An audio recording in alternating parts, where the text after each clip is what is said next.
हमारे सौरमंडल में मौजूद ग्रहों से आने वाली कुछ ऐसी रहस्यमयी आवाजें जिसे नासा और दुनिया की कई दूसरी स्पेस एजेंसीज ने स्पेस मिशन के दौरान स्पेसक्राफ्ट में लगे एडवांस डिवाइसेस के द्वारा कैप्चर किया है और जिसे सुनने के बाद आपका रिएक्शन कुछ ऐसा होगा।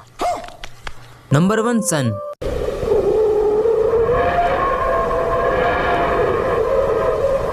अब हम जो आवाज सुनने वाले हैं वो हमारे सूरज के सबसे करीब और सौरमंडल के सबसे पहले प्लेनेट यानी कि बुध ग्रह की है।